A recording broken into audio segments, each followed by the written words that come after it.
et bienvenue dans Ce que je retiens. Je te partage des expériences de vie et du coaching pour t'apprendre à te détacher du regard des autres. Je m'appelle Camille et je suis coach de vie certifiée. C'est parti.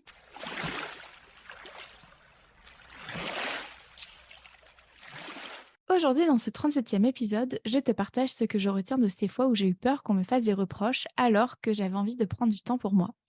Je te donne des clés pour sereinement prendre du temps pour toi sans craindre les reproches.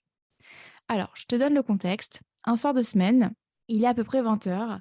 Mon mari et moi, on regarde la télé. Ça fait déjà une bonne heure que je me sens épuisée et que j'ai envie de dormir. J'ai tellement, mais tellement envie de prendre ma douche et de me glisser dans mon lit. Je suis crevée, tellement crevée, mais je reste sur le canapé, hein. J'écoute à moitié ce qu'il y a à la télé.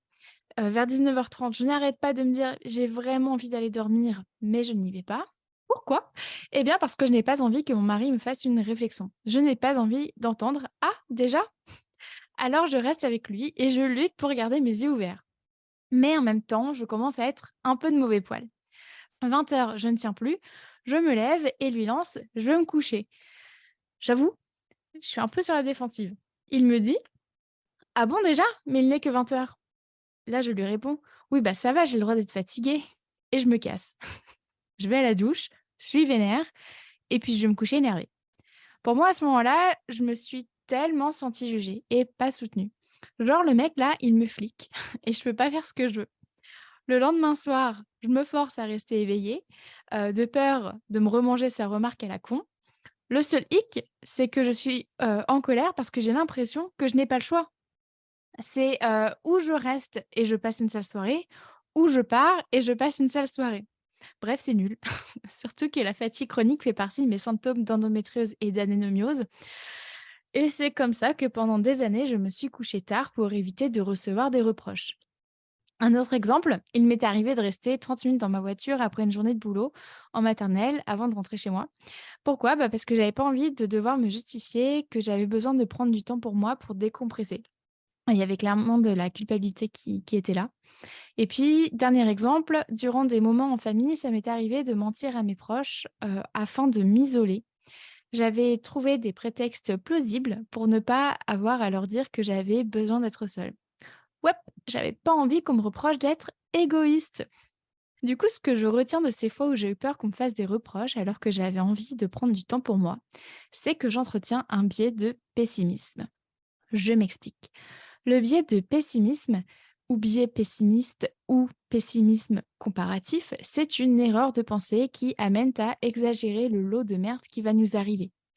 Dit de manière plus correcte, c'est-à-dire exagérer la probabilité que des choses négatives nous arrivent. Et ça me fait d'ailleurs penser à l'appel à la probabilité ou l'appel à la possibilité. C'est un biais cognitif qui amène à croire que quelque chose est vrai puisqu'il pourrait se produire. Tu trouveras les sources dans les notes de l'épisode. Alors, avoir un biais cognitif, c'est ni bien ni mal, car c'est un raccourci que fait notre cerveau afin de nous maintenir en vie.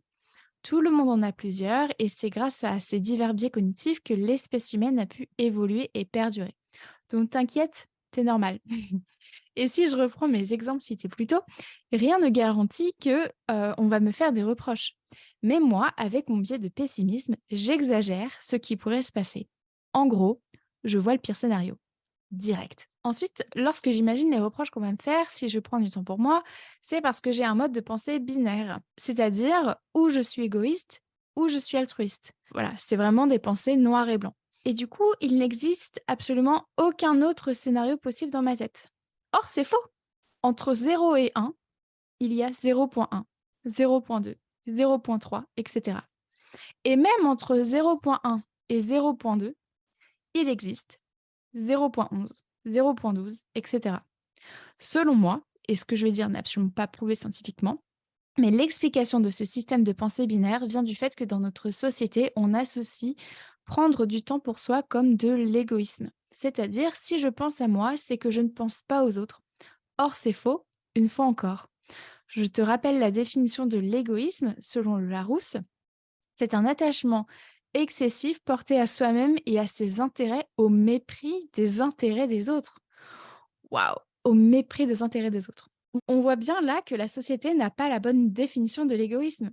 Ce que la société appelle l'égoïsme, j'appelle ça prendre soin de soi. Jusqu'à preuve du contraire, quand je vais me coucher à 20 heures parce que je suis fatiguée, je ne méprise en aucun cas les intérêts de mon mari. Je suis simplement fatiguée et je souhaite me reposer. Il n'y a aucune agressivité. Et puis, à la base, si on a envie de prendre du temps pour soi, c'est parce qu'on en a besoin, parce que ça nous fait plaisir. Bon, et quand on ressent ce besoin de prendre du temps pour soi, ce n'est jamais parce qu'on veut faire du mal aux autres, c'est jamais contre l'autre. Donc on est d'accord, le besoin ou l'envie de prendre du temps pour soi, c'est quelque chose de pacifique. Petit point définition, le Larousse définit pacifique comme quelque chose qui témoigne du désir de tranquillité qui n'a pas de caractère agressif. Et puis il y a aussi un autre truc à se rappeler, c'est que la plupart du temps, notre entourage nous veut du bien, tout simplement. Notre entourage nous aime et souhaite nous voir bien, en fait, et épanouis. Très souvent, on nous dit des choses et on nous questionne pour comprendre ce qu'on fait. C'est de la curiosité. D'expérience, être honnête avec l'autre et lui dire qu'on a besoin de prendre du temps pour soi, c'est empouvoirant. Ça peut permettre à l'autre à s'autoriser à en faire de même. Et si on a des enfants, c'est aussi très puissant pour eux d'apprendre à se prioriser. Les enfants apprennent en observant, comme le suggère la théorie sociale cognitive de Albert Bandura. J'ai l'accent forcément, c'est comme ça, je l'ai appris en anglais. En gros, c'est vraiment une théorie qui a marqué, un tournant dans la psychologie et l'éducation. Donc c'est le fait qu'on est des êtres sociaux et on apprend en observant. Donc si toi aussi tu souhaites prendre du temps pour toi, sans craindre qu'on te le reproche, voici ce que je te propose. Tout d'abord, je t'invite à te demander pourquoi tu souhaites prendre du temps pour toi. On va plus en profondeur que juste j'ai besoin de prendre du temps pour moi. Donc c'est-à-dire, quel besoin cherches-tu à combler?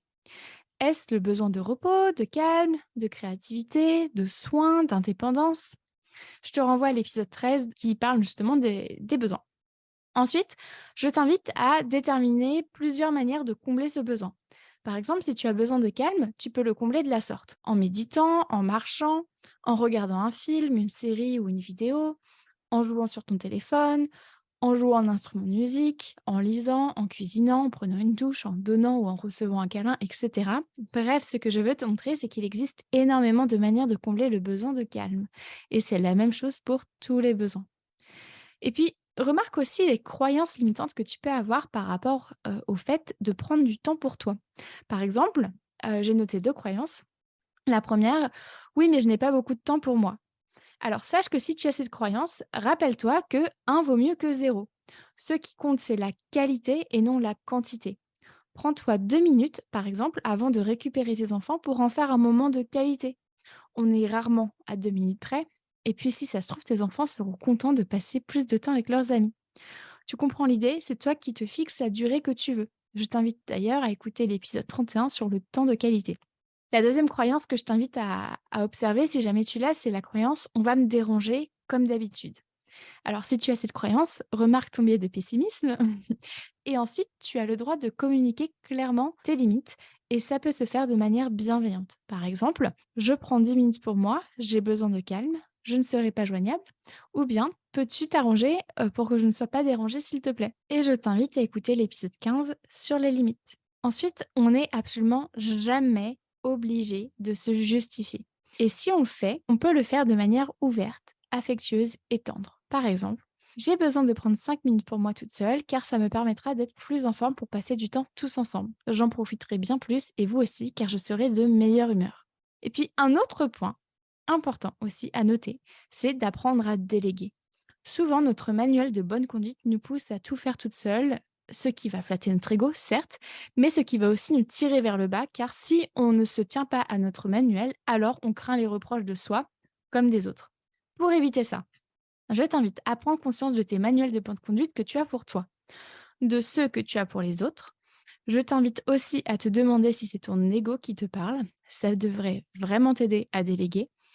Et bien entendu, communique, exprime tes besoins. Tout cela devrait t'aider à déléguer et à te prioriser quelques minutes par jour pour prendre un moment pour toi.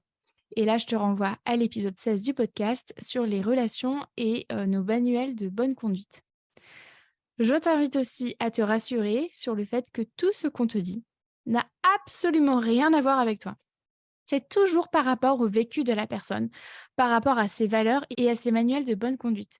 Chaque personne voit le monde à travers sa propre paire de lunettes. Alors t'inquiète pas, il n'y a rien de personnel. Au lieu d'être sur la défensive, demande-toi, qu'est-ce que ça dit de cette personne? Quel est son besoin? Tu peux aussi lui demander: «Pourquoi tu me dis ça? Tu as besoin de passer du temps ensemble? Tu as besoin d'aide à faire ci ou ça?» Petite parenthèse, la première fois que j'ai demandé à mon mari pourquoi il me disait: «Ah déjà, il n'est que 20 heures», il m'a répondu: «Parce que j'aime bien passer du temps avec toi». Wep, my heart melted. J'ai été déstabilisée par sa réponse remplie d'amour. Donc voilà, c'est intéressant d'aller chercher la curiosité en fait, face à ce qu'on nous dit. Voilà, ça c'est libérateur et ça évite de projeter, justement le pire scénario, ou voilà, d'entretenir un biais, de pessimisme. Enfin, lorsque tu culpabilises de prendre du temps pour toi, ou bien que tu as peur qu'on te le reproche, je t'invite à pratiquer l'autocompassion. Pour ce faire, il y a 3 étapes. La première, ça va être d'être en pleine conscience, c'est-à-dire que ressens-tu dans ton corps? Quelle est cette émotion? Où est-elle dans ton corps? Je t'invite à reconnaître que c'est pas agréable. Par exemple, tu peux te dire: «Ouch, ça fait mal». Ensuite, la deuxième étape, ça va être d'aller voir l'humanité commune, c'est-à-dire se rappeler que c'est normal de ressentir ça, que ce n'est pas agréable, que d'autres personnes se sentent comme nous dans cette situation et que c'est humain de ressentir ça. Et enfin, la troisième étape, c'est d'être dans la bienveillance, c'est-à-dire te parler avec des mots tendres, rassurants, doux, comme on parlerait à un enfant qui a fait un cauchemar. Et si c'est difficile pour toi de te parler avec bienveillance, tu peux pratiquer ce qu'on appelle un toucher apaisant. Par exemple, te prendre dans les bras, ou bien mettre une main sur ton cœur, ou alors croiser les bras sur ta poitrine, serrer ton poing sur ta poitrine, tenir un de tes doigts dans l'autre poing. Là, ce sont quelques exemples de toucher apaisant. J'en partagerai d'autres dans l'instant détente hebdo, donc la newsletter de LCC. Mais voilà, c'est un bon point de départ déjà pour développer la bienveillance et du coup l'autocompassion. Et voilà pour aujourd'hui. Et toi, que retiens-tu de cet épisode?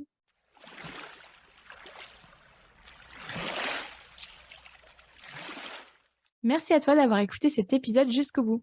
Si tu souhaites en savoir plus sur mon travail, rejoins-moi sur Instagram sur la page La Coach Camille, ainsi que sur mon site internet www.lacoachcamille.com. Prends soin de toi.